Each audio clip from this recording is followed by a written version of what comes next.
The landscape of the Western Conference is about to experience seismic shifts that could fundamentally alter the championship race, and the Los Angeles Lakers find themselves positioned at the absolute epicenter of what might become the most significant roster transformation of this decade. Welcome to Lakers News Fan Report, your ultimate destination for breaking news, insider perspectives, and the comprehensive analysis that every true Lakers fan needs to stay ahead of the game. I'm here bringing you the updates, the strategic breakdowns, and the exclusive insights about our beloved purple and gold that you simply won't find anywhere else. Today, I'm diving deep into a developing situation that has massive implications for our championship aspirations, and I need you to stay with me through every single detail, because by the time we reach the end of this video, you'll understand exactly why the next few weeks could define the entire trajectory of this franchise for years to come. Let me paint you the complete picture of what's happening across the league right now, because this story requires context that goes far beyond simple transaction reports. The NBA is in the middle of a fascinating period where multiple franchises are reassessing their entire organizational philosophies. We're seeing teams that thought they had championship windows suddenly realizing those windows are closing faster than anticipated. We're watching front offices that made bold moves now facing the consequences of those decisions. And most importantly for us as Lakers fans, we're witnessing opportunities emerge that seemed impossible just months ago. The chessboard is being reset, and the Lakers, under the leadership of our front office, are in position to make moves that could accelerate our timeline back to championship contention in ways that seemed unthinkable at the start of this season. Now, before I get into the specifics of what's developing, I want to take a moment to discuss the current state of our roster and where we stand in the Western Conference hierarchy. The Lakers have shown flashes of brilliance this season, moments where we look like a team capable of going toe-to-toe with anyone in the league. LeBron James continues to defy age and expectations, putting up numbers that would be impressive for a player 10 years younger. Our young core has shown development that gives us legitimate optimism about the future. But let's be honest with each other, we all know that to truly compete for a championship, to give ourselves the best possible chance of hanging banner number 18 in the Crypto.com arena rafters, we need to add another elite piece. We need that superstar talent who can take over games, who commands double teams, who forces opposing coaches to completely alter their defensive schemes. And the possibility of acquiring that caliber of player might be closer to reality than anyone outside of Lakers circles realizes. Here's where this story takes a turn that should have every Lakers fan paying extremely close attention. There's a franchise in the Western Conference that's currently in complete disarray. I'm talking about organizational chaos at the highest levels, front office turmoil that's creating ripple effects throughout their entire roster construction strategy. The Dallas Mavericks just made one of the most controversial decisions in recent NBA history by parting ways with their general manager, and that decision came as a direct result of what many are calling the most disastrous trade execution of the modern era. The Mavericks, in a move that shocked the basketball world, sent Luka Doncic to the Los Angeles Lakers in a blockbuster trade that was supposed to reshape both franchises. Now, stay with me here, because this is where the story gets really interesting for us. When Dallas made that trade, they received significant assets in return.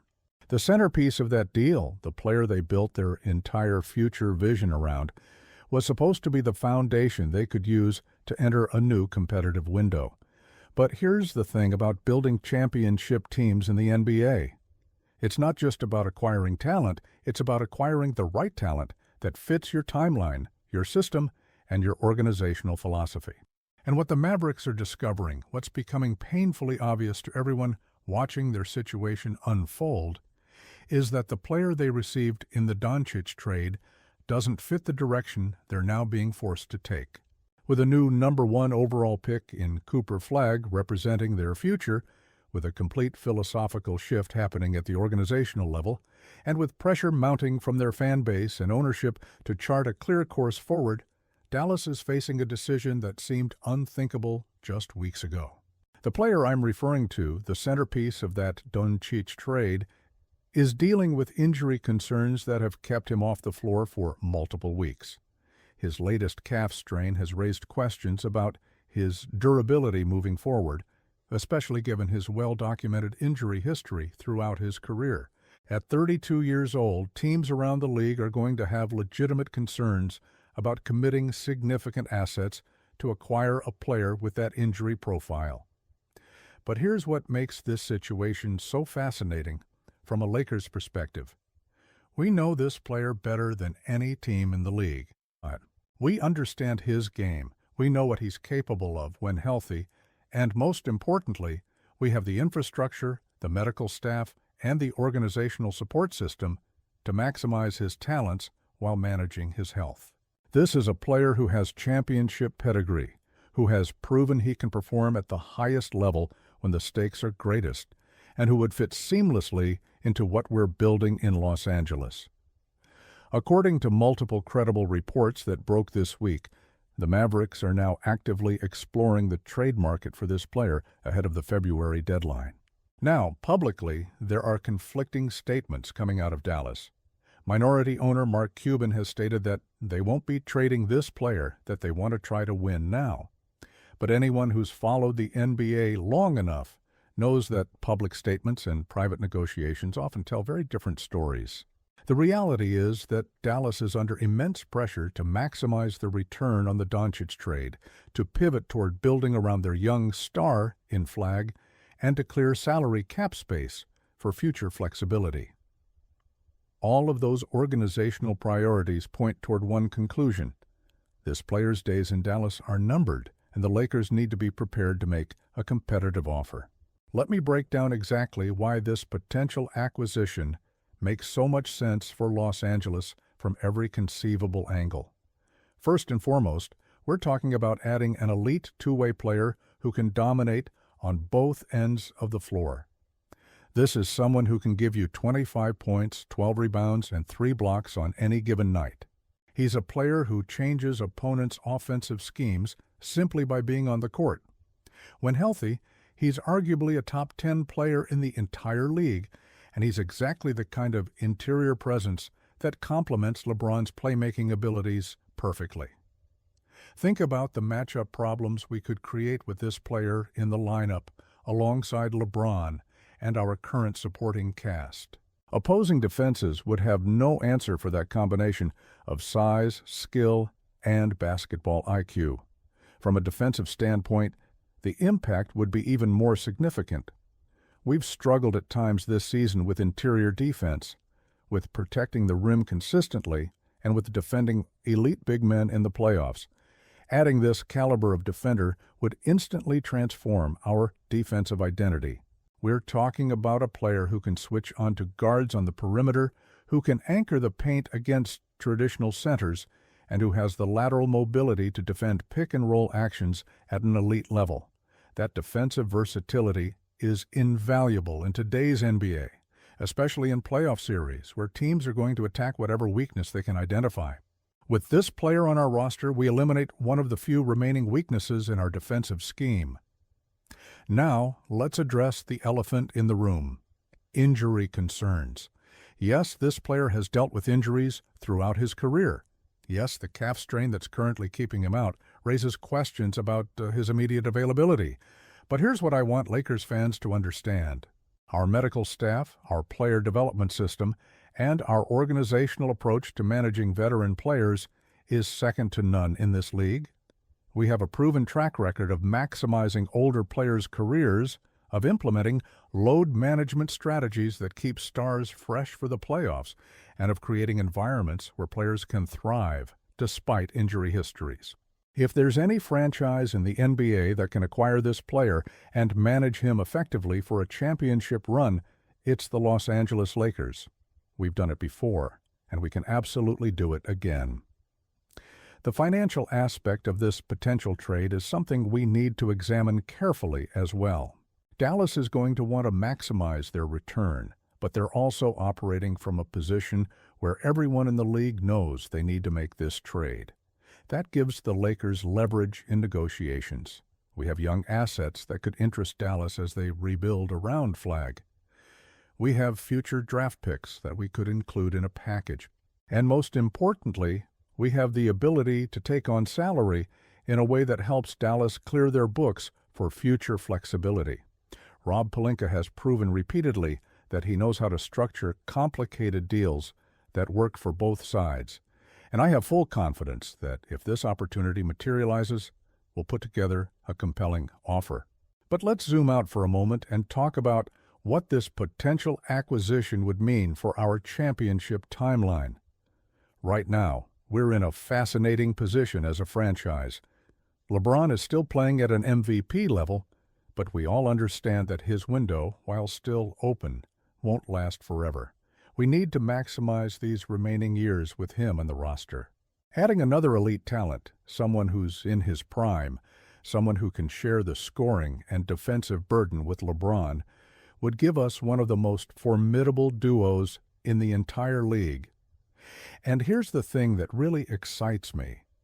If we can pull off this acquisition while keeping most of our young core intact, we're not just building for this season or next season. We are potentially creating a sustainable competitive window that extends beyond LeBron's playing career. That's the kind of franchise-altering move that championship organizations make. I want to take a moment to address some of the skepticism I know exists among certain segments of our fan base. There are people who will point to this player's injury history and say it's too risky. There are people who will argue that we shouldn't give up assets for someone with durability concerns. And I understand those perspectives. I really do. But here's what I'd say to those fans. Championship windows in the NBA are incredibly rare and incredibly fragile. When you have a chance to add a player of this caliber, someone who can legitimately be the difference between winning a championship and falling short, you have to take that chance. The safe move isn't always the right move, and playing it safe has never been what the Lakers organization is about. We're a franchise built on bold decisions, on star power, and on the willingness to go all in when championship opportunities present themselves. Think about some of the greatest moves in Lakers history. When we traded for Pau Gasol, there were people who questioned whether it was the right move. When we signed Shaquille O'Neal, there were concerns about whether he and Kobe could coexist. When we traded for Anthony Davis the first time, there were debates about giving up our young core. Every single one of those moves involved risk, and every single one of those moves led directly to championship banners. That's the Lakers way, and that's exactly the approach we need to take now if this opportunity becomes available. The timing of this potential move is also worth discussing because it aligns perfectly with where we are as a team right now. We're 20-plus games into the season, we understand our identity, and we know what our weaknesses are. We've had time to evaluate our roster to see which young players are ready to contribute and which ones might be better served developing elsewhere. If we make this move in February, we'd have roughly 40 games plus the playoffs to integrate this new piece into our system, to develop chemistry, and to work out any tactical adjustments needed. That's a perfect timeline for a championship push. We're not making this move in desperation during the offseason. We're making it from a position of strength, adding to an already competitive roster, and giving ourselves the best possible chance to compete for a title this season. I also want to address what this move would signal to the rest of the league. The Western Conference is absolutely loaded right now. We have multiple legitimate championship contenders, teams that have built impressive rosters and are coming into their competitive windows. If the Lakers make this move, if we successfully bring this caliber of talent back to Los Angeles, we're sending a message to every other team in the conference. We're not rebuilding, we're not in transition, we're going all in to win right now. That kind of statement move changes how opponents approach games against us, how they game plan, and how they view their own championship odds. Fear is a real factor in professional sports, and a Lakers team with this level of talent would absolutely strike fear into every team we face. Let me break down what a potential starting lineup would look like with this acquisition. Imagine running out a lineup with this elite big man alongside LeBron, with our current supporting cast filling out the other positions. We're talking about a team that could switch defensively across multiple positions, that could dominate the glass on both ends, that could score in multiple ways depending on matchups. The pick-and-roll possibilities between LeBron and this big man would be nearly impossible to defend.